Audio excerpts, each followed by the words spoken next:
Dr. Diane Sharon is a scholar and teacher in Hebrew Bible, comparative religion, and ancient Near Eastern literature. And she knows all of those languages. I can read all of those languages. She teaches for the Skirball Academy at Temple Emmanuel. She's also taught at the Academy for Jewish Religion, the Episcopal General Theological Seminary, Fordham University, Manhattan College, and the Jewish Theological Seminary. Dr. Sharon has published and edited books and articles on the Hebrew Bible in its ancient Near Eastern context, on comparative religion, literary analysis, and women's studies.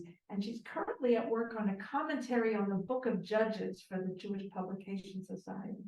She's served as a scholar in residence in more than 50 congregations nationwide. And she holds a PhD in Hebrew Bible from JTS and an MBA in finance. God and Mammon, God and Mammon. So we're delighted to have you with us. Thank you.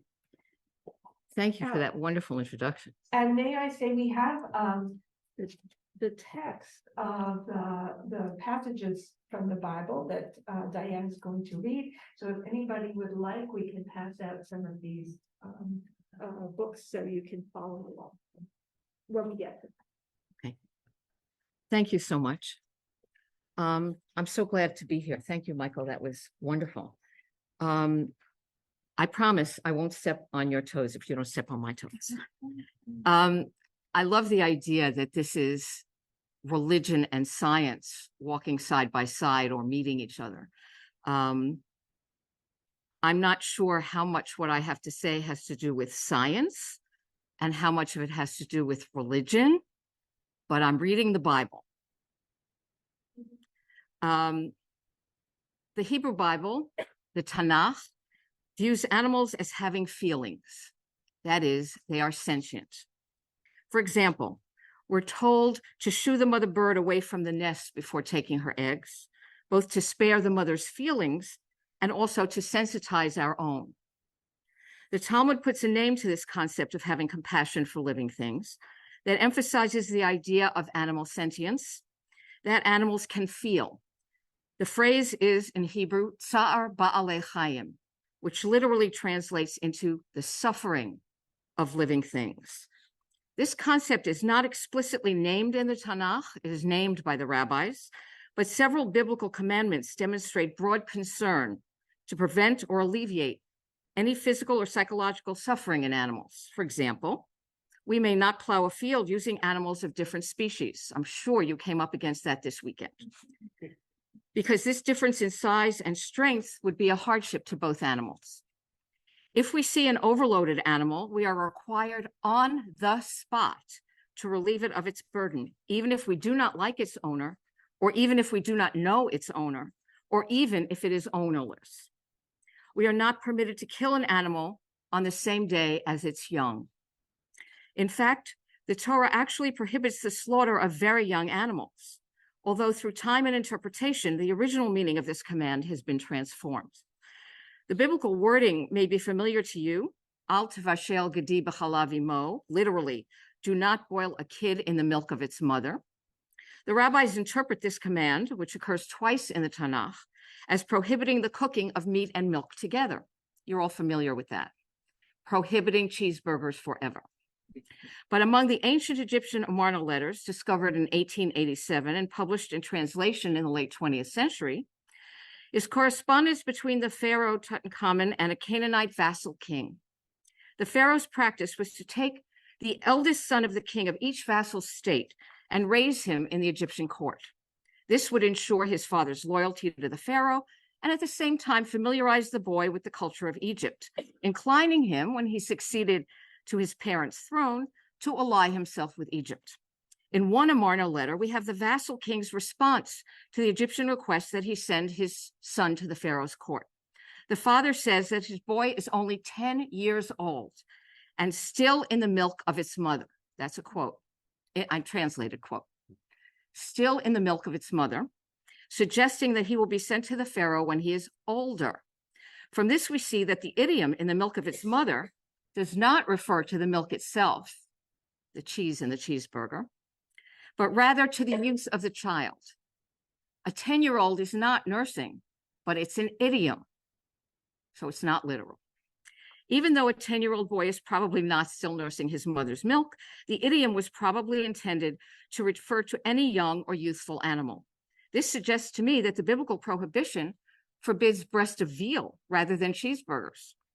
But we are rabbinic Jews, not biblical Jews, so cheeseburgers are still forbidden. Back to our topic. This example is more evidence of the biblical understanding that animals are sentient, that they should be cared for, respected, and relieved of any pain or suffering.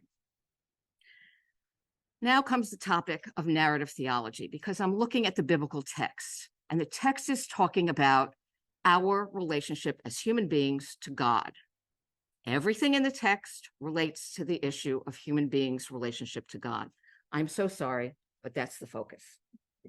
Stephen Hawking once said something. What? It's fine by me. Okay, thank you. Stephen Hawking once said something like, God may exist, but science can explain the universe without him. In the Tanakh, science may exist, but the Torah can explain the universe without it.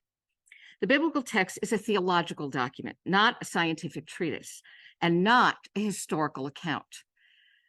Thucydides, the father of modern study of history, if you can't spell it, don't worry about it, operated from the premise that any account that has as its main figure a supernatural being is an account of myth and not history.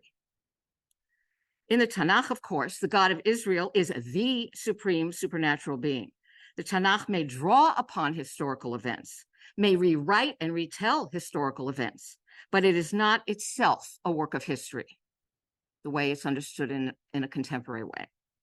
Because the Tanakh is a theological document, its focus is upon the relationship between God and human beings. Compassionate interactions among all living things is a fundamental principle of God's covenant with all of humanity. According to the Tanakh, God is the creator of everything that exists, including human beings and including all other animals.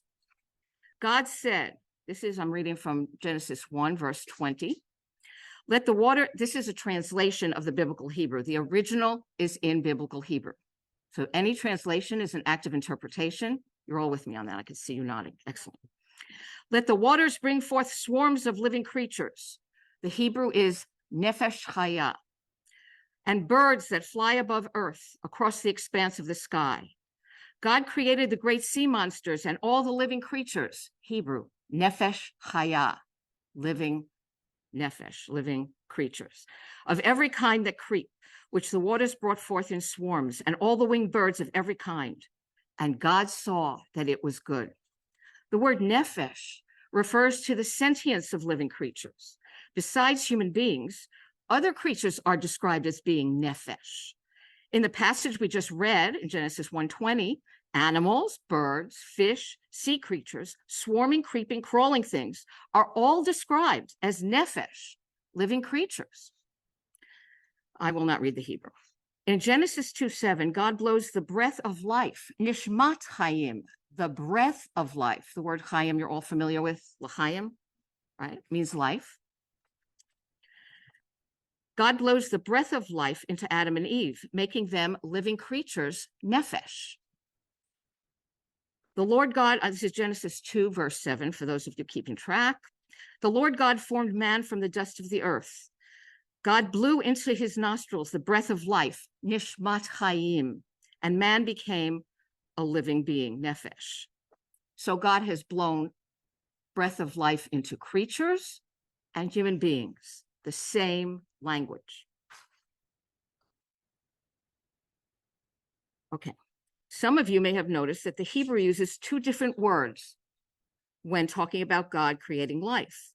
The word nefesh refers to the actual living creatures themselves, the beings. The word neshama refers to the breath that God blows into the creatures, the breath of life. Once God breathes the breath of life, the neshama, into creatures, then they are living beings, nefesh. Nefesh, neshama. Sometimes they are nefesh and sometimes they are called nefesh chaya, living beings. They refer to the same idea. Following the flood story, all human beings are forbidden to eat the blood of slaughtered animals because in the blood is the life. That's Leviticus 17:11 and Genesis 9:4. The breath and blood are both necessary for living creatures. Life comes from God. Breath and blood come from God. Both animals and human beings share in the breath and blood that come from God. It is this breath, this blood, that makes creatures into living, sentient beings. Thus, the fundamental principle of biblical creation is that all living things are sentient. Which brings me to the topic that I originally wanted to talk about, which is talking animals in the Bible. One of the things Michael did not mention, which is one of my favorite things, is that dolphins talk to each other. Other animals talk to each other. But they are not talking in biblical Hebrew to each other. They are not even talking in English translation to each other.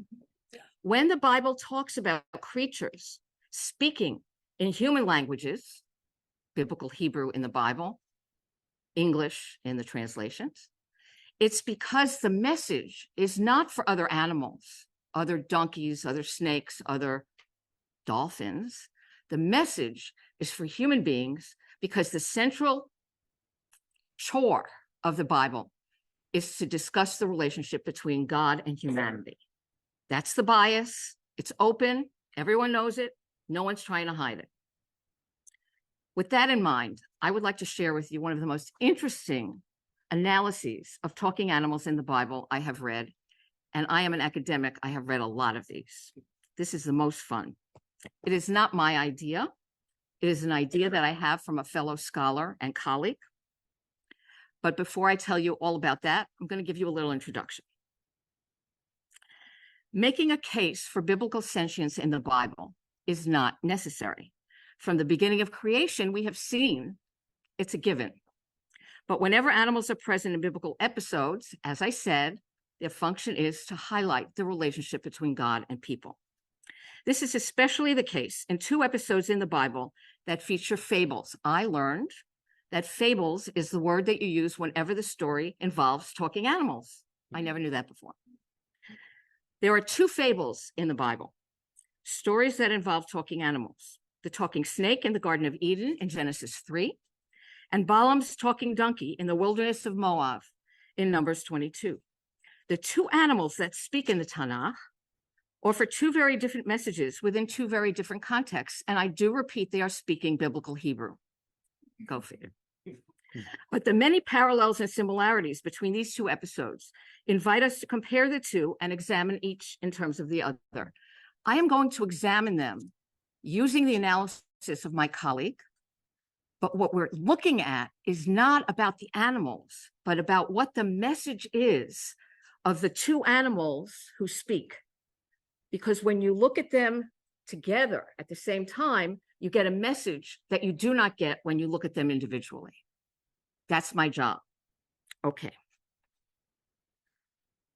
We look at the parallels and similarities, and we examine each in terms of the other, but we are also looking at the differences. The differences and the similarities together convey the message that these animals have, that they convey about our relationship with the divine. Let's look at the text of these stories first, and then go on to discussion. If you have a device with you, you can look at Safaria.com. If you have a book, you can look at the book. I prefer books myself. First, we're going to look at the snake in the garden in Genesis 3. Many of us know this story. We learned it as children. In Genesis 3:1, the serpent was the shrewdest of all the wild beasts that the Lord God had made. He said to the woman, "Did God really say that you shall not eat of any tree of the garden?" The woman said to the serpent, "We may eat of the fruit of the other trees in the garden. It's only about the fruit of the tree in the middle of the garden that God said, you shall not eat of it or touch it, lest you die." Okay, we are going to skip the next section and go on to Genesis 3, verse 4. The serpent said to the woman, "You are not going to die, but God knows that as soon as you eat of it, your eyes will be opened and you will be like divine beings who know good from bad." This is the text of the JPS translation. All translation is an act of interpretation. So where it's necessary, I will go back to the original Hebrew and talk about that. But meanwhile, I get to do the voices. When the woman saw that the tree was good for eating and a delight to the eyes, and that the tree was desirable as a source of wisdom, she took of its fruit and ate. She also gave some to her husband, and he ate. Then the eyes of both of them were opened, and they perceived that they were naked, and they sewed together fig leaves and made themselves loincloths. They heard the sound of God moving about in the garden at a breezy time of day. The man and his wife hid from the Lord God among the trees of the garden. God called out to the man and said to them, "Where are you?" He replied, "I heard the sound of you in the garden, and I was afraid because I was naked, and so I hid." And then God asked, "Who told you that you were naked? Did you eat of the tree from which I had forbidden you to eat?" The man said, "The woman you put at my side, she gave me of the tree, and I ate." And the Lord God said to the woman, "What is this you have done?" The woman replied, "The serpent duped me, and I ate." And then the Lord God said to the serpent, "Because you did this, more cursed you shall be than all the cattle and all the wild beasts. On your belly you shall crawl, and dirt you shall eat all the days of your life. I will put enmity between you and the woman, and between your offspring and hers. They shall strike at your head, and you shall strike at their heel." And to the woman he said, "I will make most severe your pangs in childbearing. In pain shall you bear children." The actual word we will see is not pain in Hebrew. It means toil or labor. We even call it labor in English. Some of you may know that. "Yet your urge shall be for your husband, and he shall rule over you." To Adam, God said, "Because you did as your wife said and ate of the tree about which I commanded you, you shall not eat of it. Cursed be the ground because of you. By toil shall you eat of it all the days of your life. Thorns and thistles shall it sprout for you, but your food shall be the grasses of the field. By the sweat of your brow shall you get bread to eat, until you return to the ground, for from it you were taken, for dust you are, and dust you shall return." Adam and Eve. Okay, we are not. The punishment for both Adam and Eve is exactly the same. Adam is going to have to work the land with labor and sweat, and Eve is going to bear children with labor. The word in Hebrew in the Bible, the root of the word is itzvon, itzavon. To Eve, "I will greatly increase your labor, itzvonaich. In labor, be'etzev, you will bear children." Genesis 3:16. To Adam, "With labor, be'itzavon, you will eat all the days of your life." Both Adam and Eve are punished with the same punishment. One with labor of the seed of the earth, and one with labor of the seed of the body. They are both punished with the same punishment. They begin as one being. They are split in half. I skipped that part, but the word "sela," which is translated by the Christian scriptures as rib, means side, as it means in the archaeological, architectural stuff that we read in the Bible. It means the side of a building. It's a side.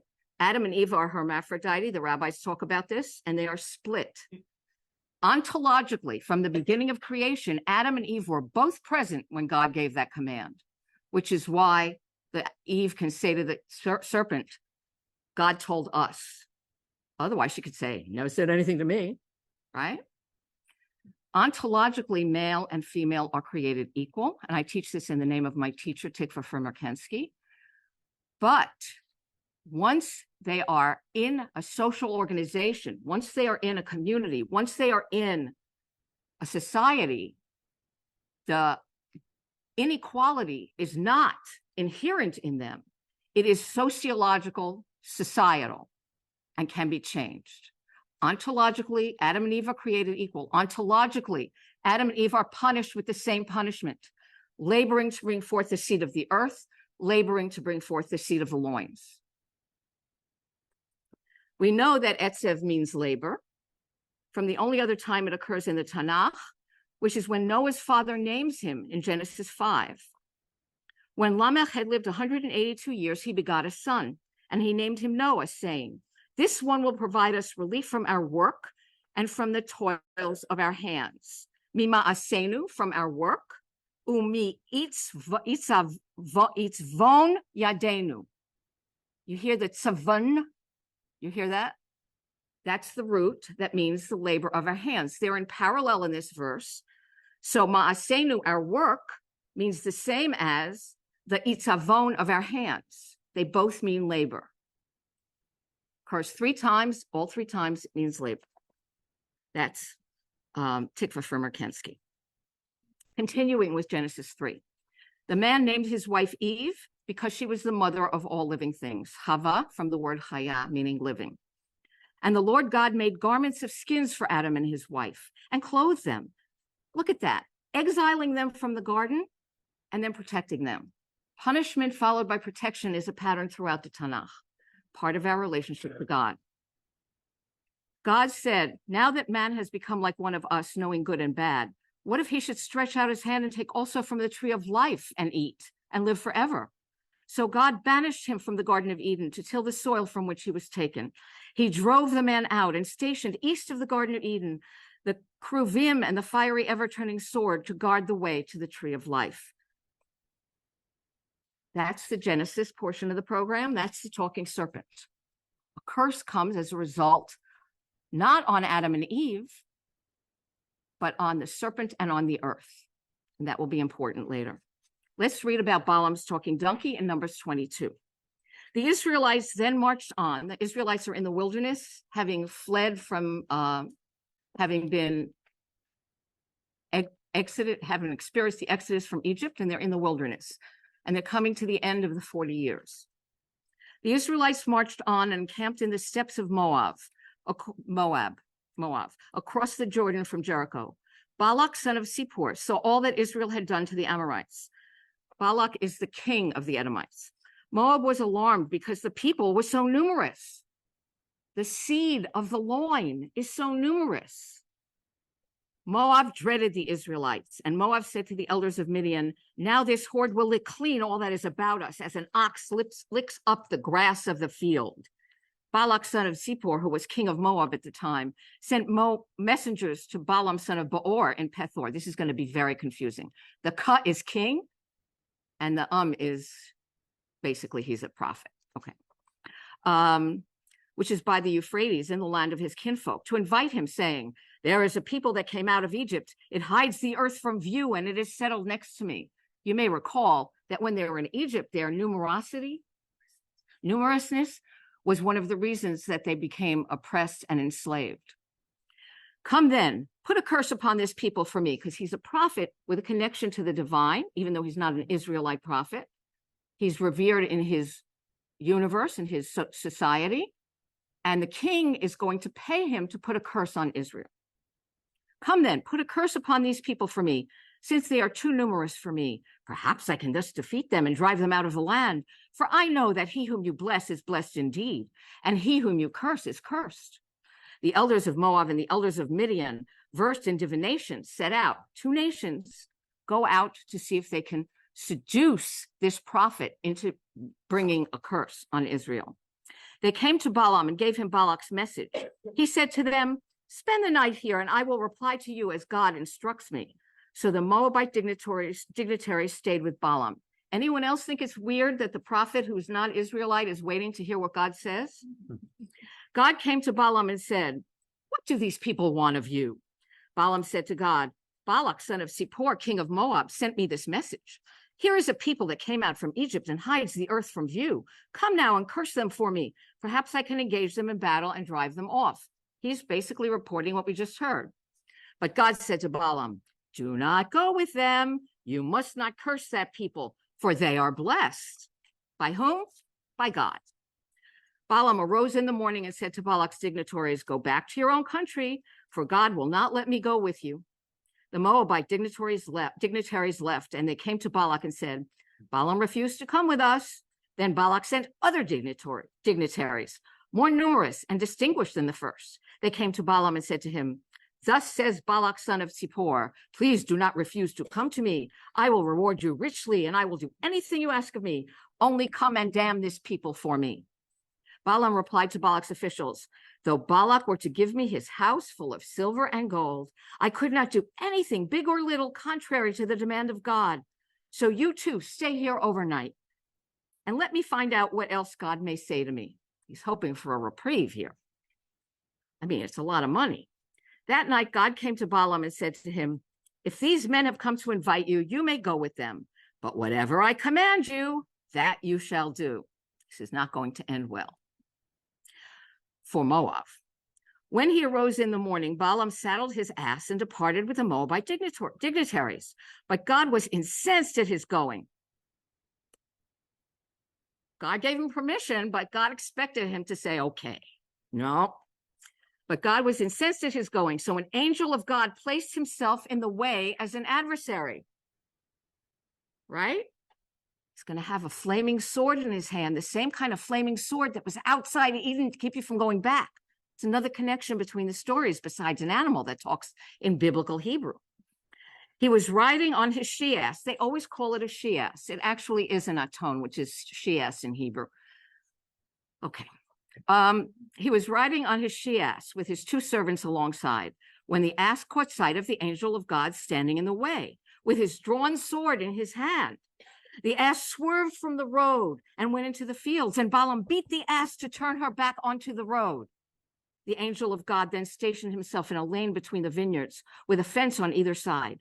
The ass, seeing the angel of the Lord, pressed himself against the wall and squeezed Balaam's foot against the wall. So he beat her again. Once more, the angel of God moved forward and stationed himself on a spot so narrow that there was no room to swerve right or left. When the ass now saw the angel of God, she lay down under Balaam, and Balaam was furious, and he beat the ass with a stick. And then God opened the ass's mouth. This is the important part of the program. God opened the ass's mouth. God did not open the mouth of the snake. God opened the ass's mouth. God is giving a message through the donkey. And she said to Balaam, what have I done to you that you have beaten me these 3 times? Balaam said to the ass, you have made a mockery of me. If I had a sword with me, I'll kill you. He seems totally okay with her speaking biblical Hebrew perfectly well. The ass said to Balaam, look, I am the ass that you have been riding all along until this day. Have I been in the habit of doing this to you? And he said, no. Then God uncovered Balaam's eyes, and he saw the angel of the Lord standing in the way with his drawn sword in his hand. And thereupon he bowed right down to the ground. Whoa. The angel of the Lord said to him, why have you beaten your ass these 3 times? It is I who came out as an adversary, for the errand is obnoxious to me. And when the ass saw me, she shied away because of me those 3 times, the angel said to Balaam. If she had not shied away from me, you are the one I should have killed while sparing her. Whoa. She saved his life. Balaam said to the angel of the Lord, I erred because I did not know that you were standing in my way. If you still disapprove, I will turn back. It's not enough that God tells him right now. He sees the angel with the sword. Suddenly it's real. But the angel of God said to Balaam, go with the men, but you must say nothing except what I tell you. So God's not even talking to Balaam anymore, sending an angel instead to talk to Balaam. So Balaam went on with Balak's dignitaries. These are the 2 stories. They speak to each other. Get it? It's a pun. My discussion from here on is based on a brilliant article by my colleague, the Bible scholar George Savrin. Has anyone heard of George Savrin? Brilliant. Yes, brilliant. It's called Beastly Speak, Intertextuality, Balaam's Ass, and the Garden of Eden, and was published in the Journal for the Study of the Old Testament in 1994. Numbers 22 and Genesis 3 are the only narratives in the entire Bible in which an animal communicates in human speech. This alone invites a closer look at the relationship between the 2 stories. Here, we'll compare these 2 fables, first looking at parallels and then at distinctions, to see what theological message for human beings is evoked by the speech of the serpent and the words of the donkey. And I guarantee you, you will not expect it, because when I read it, I was surprised, and I had the same degree that George has. Just saying. He's brilliant. In looking at these 2 stories, George Savrin begins with what literary scholars call synchronicity. That's what the rabbis call ein mukdam umuchar. Anybody familiar with that? It means that there's nothing early or late in the text. If I read a story that seems to be early, Garden of Eden, and late, the wilderness, they speak to each other in a timeless way. I can compare them timelessly. That's what that means. Nothing early, nothing late. We'll read the two stories as though they both exist in the same framework of time at the same time, and see how they are similar to or different from one another. First, we'll look at the parallels. The ass and the snake speak in a surprisingly natural manner. Neither creature offers an introductory comment to explain its verbal ability. Oh yeah, I went to JTS and I learned Hebrew. No, nothing. Further, this ability is accepted unquestioningly by all of the human beings, right?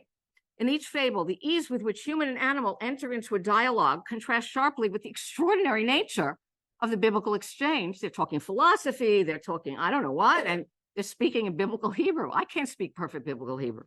In the garden story, the serpent and the woman engage in a dialogue of interpretation about the correct meaning of God's prohibition about eating of the fruit of the tree of the knowledge of good and evil, as if it were a normal topic of discussion between them. In Numbers 22, Balaam responds to the she-ass's opening words. What have I done to you to make you beat me 3 times? By cursing her and threatening her with death, much as he might speak to a rebellious servant. Further, when the ass tries to provide some perspective to assuage her master's anger, aren't I your trusty she-ass? Would I do something like that to you? Balaam's monosyllabic response seems to indicate that he's persuaded by her argument. He just accepts it. In both texts, the dialogue takes place between lone individuals and the animal, which by itself might suggest to some, perhaps, that the person was simply hearing things. But the narrator backs up the claim of animal speech with a most authoritative source. In Numbers 22, the angel of God verifies the ass's perceptions, and in Genesis 3, God himself curses the serpent. Although stylistically, the intrusion of animal speech into the human world is treated matter-of-factly in each fable, the content of each speech differs in significant ways. Both the ass and the snake use interrogatory statements. They're asking questions to persuade the listener, but their questions have different rhetorical intent. The snake opens his words with a deliberate misquotation of the divine command, right? Didn't God tell you not to eat any of the fruit? Which confuses the woman and sets the stage for the snake's seductive argument a couple of verses later. The snake's question cannot be answered by a single word, but requires some explanation. So the woman has a lengthy response to the snake in Genesis 3. The question at the beginning of the snake's dialogue with the woman serves as a point of entrance into the discussion. On the other hand, the ass's speech is straightforward and honest, aimed at clarifying Balaam's confusion rather than complicating it further. Her first question in Numbers 22-28 is a partial protest against Balaam's brutality. Why are you beating me? Her second in 22:30 is a rhetorical question requiring no response. Aren't I the loyal servant? What are you beating me for? In contrast to the confused reply of the woman in Genesis 3, Balaam's response is a brief, clear no, despite his inability to comprehend what's going on. He takes it perfectly normally and agrees with the donkey. The source of the animal's verbal abilities in each fable is significant. The snake speaks of its own accord, yet the text offers no explanation for this other than the snake's exceptional cleverness. In a worldview in which words are charged with creative power, it is possible that the serpent's ability to speak may hint at a source of power outside of God. Sacrilegious, I know, but think about it. However ambiguous that reference is, the very fact that the snake has the capacity for articulate speech in Hebrew, together with the subversive use to which it has been put, undercutting God, challenges the hierarchical order of the universe as it has been reported to have been created. A little bit of counter there. Okay. Balaam's ass also has independent powers of judgment, but her motives are not as dark as those of the snake may be. In her case, the gift of speech is divinely endowed. We are told unambiguously that God opened the mouth of the ass, and only then, and she said to Balaam, Numbers 22-28. The God of the Balaam story controls prophetic human speech and animal speech. Animal speech and human speech only result from divine intervention. Now, maybe I can talk because I was born that way, but guess why I was born that way? And the words that come out of my mouth, I'm not saying this, but in general, if I were a prophet, the words that came out of my mouth would be because God put them there. In a sense, I'm reading about the Bible, so God put them there. Okay. The theological word of Balaam is much less murky than that of the Garden of Eden. Just as the extent of the ass's free will is limited, so is the prophet Balaam's freedom of speech restricted as well. In addition to the phenomenon of speech, there are other interesting similarities in the roles played by each animal. Both animals lead people astray, the snake figuratively and the ass literally. She bangs Balaam's foot against the wall. But while the snake action results in the imposition of mortality, which doesn't exist in the Garden of Eden until then, Balaam's ass saves the life of her master. Let's see how that works. The motives of the snake are not stated explicitly, but its ambiguous status and contrary advice subtly presents the serpent as an alternative to the divinely created universe. The rabbis have stories about this you would not believe.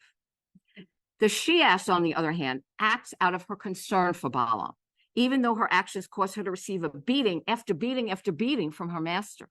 In both texts, the animals exhibit a deeper understanding of the relationship between God and humanity than their human counterparts do. And they reveal their knowledge in the course of educating the figures involved. The snake asks an imprecise question with the intent of deceiving the woman. As a result of his efforts, human mortality is decreed. That's a pretty big outcome. Angels with a fiery sword are set in place to prevent access to Eden and to the tree of life. By contrast, the ass asks two straightforward questions with no deception intended and acts to save its master from an angel with a sword who stands in his path. All these elements taken together, the nature of animal speech, their roles in relation to the human beings in the story, the threat of the angel with the sword, suggests that the Balaam story should be read as a completion of the story of the Garden of Eden. The garden story establishes through a series of curses, interlocking chain of desire and domination that sets man, woman, and the natural world at odds with one another. By contrast, the Balaam account describes the frustration of Balak's desire to curse and to dominate Israel, reflecting a harmonious relationship between Israel and God. Let's look at blessing and curse in each story. Among the most significant themes deployed in both is that of curse and blessing. In the garden story, the perfected universe described in Genesis 2 is undone by the snake's efforts in the following chapter, and the dissolution of this harmony is concretized in the curses of Genesis. Adam and Eve are not cursed, they are punished with hard work. The earth is cursed and the snake is cursed. Enmity is established between human and animal worlds, between humanity and nature, and also among human beings themselves, which explains Michael's entire talk. The final stage in this process of cursing is expulsion from the sacred center, exile from a place of stability and rootedness to wandering and vulnerability. The Balaam story moves in the opposite direction. After the exodus from Egypt, Israel is still wandering, but she's moving towards a permanent location. Israel is vulnerable to attack from Balak as well as from other peoples whose land she passes through. And as Balaam is saved from death at the hands of the angel by the action of the she-ass, so Balaam in turn protects Israel from curse and destruction at the hands of King Balak, because guess what Balaam does? He blesses Israel instead of cursing them. We have the Matovu prayer from that. How goodly are thy tents, O Jacob. How numerous they are and how good they are comes out of Balaam's mouth as a result of this episode. Beyond the sense of divine protection that is brought out by Numbers 20 and 21, Balaam also offers blessing to Israel, whereas the narrative sections of 22 and 24 speak of protection from danger. Balaam's poetic oracle holds out the promise of positive elements. Guess what? Progeny, talking about the fruit of loins, protection from sin, rootedness, and military success. Now the metaphor of the tree. The contrast between the two fables can be seen most clearly by examining the tree metaphors in both texts.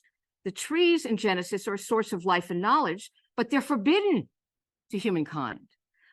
Rather than offering protection and rootedness, they're a cause of strife between God and his creatures. They generate not blessing, but irretrievable losses. The tree of knowledge leads to the forfeiture of innocence and the dissolution of trust, while the tree of life brings with it only exile and mortality. On the other hand, the theme of blessing can be seen clearly in the extended simile in Balaam's third oracle, my favorite one, where Israel's good fortune is likened to a tree planted in a garden. You didn't hear that when I said, how goodly are your tents? And now I'm going to read it to you.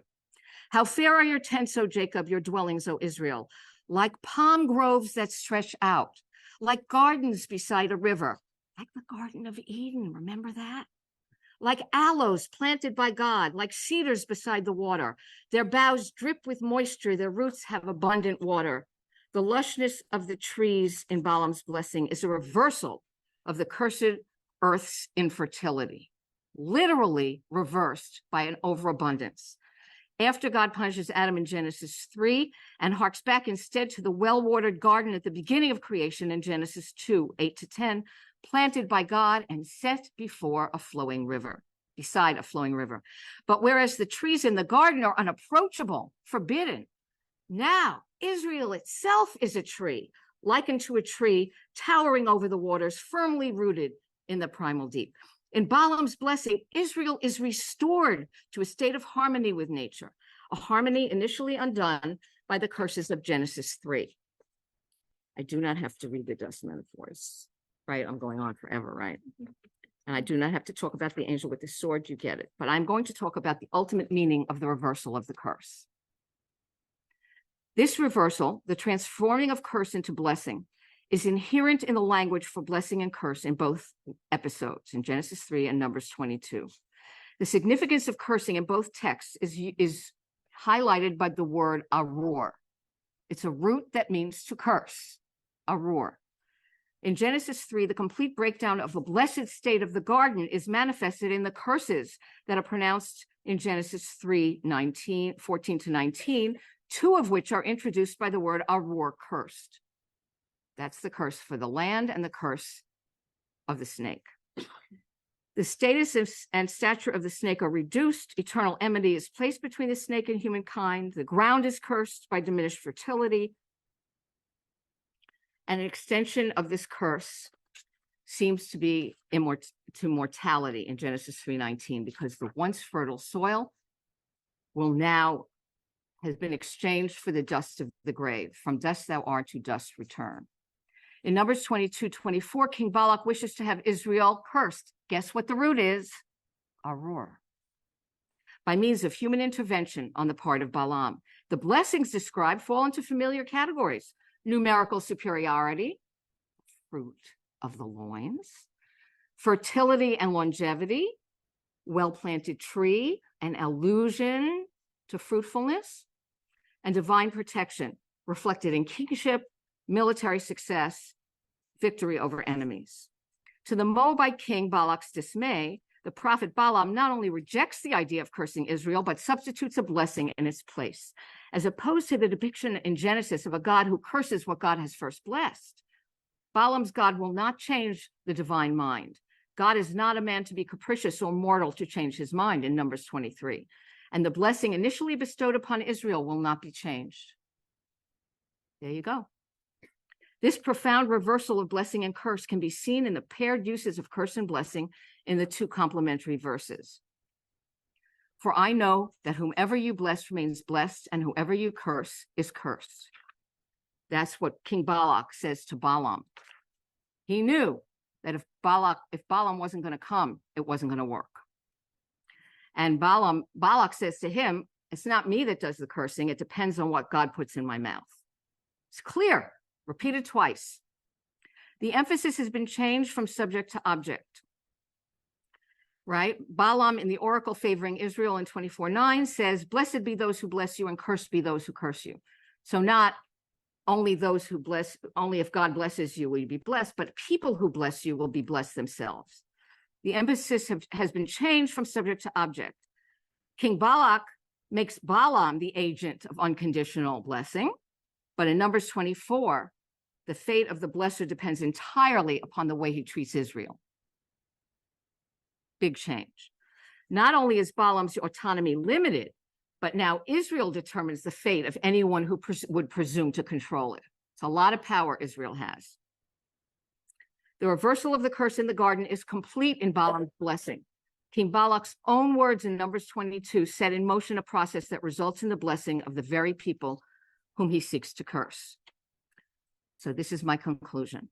The sentience of animals in the Bible, whether they are speaking human language, whether they feel clever or feel offended, feeling hurt or feel burdened, is never only about the sentience of animals. It's also always about teaching the fallible human beings in Israel and throughout the world to be compassionate, to be mindful, to be loyal to the God of Israel. The curses triggered by the speaking serpent in Genesis 3 are reversed, beginning with the speech of the she-ass in Numbers 22, and finalized by the blessing of Israel by the prophet Balaam in Numbers 24, with my favorite words, which I get to repeat because I'm running what I say. How fair are your tents, O Jacob, your dwellings, O Israel, like palm groves that stretch out, like gardens beside a river, like aloes planted by God, like cedars beside the water. Their boughs drip with moisture, their roots have abundant water. Their king shall rise above Agag, their kingdom shall be exalted. The natural and the social have to be in tandem with one another for it to work. Thank you.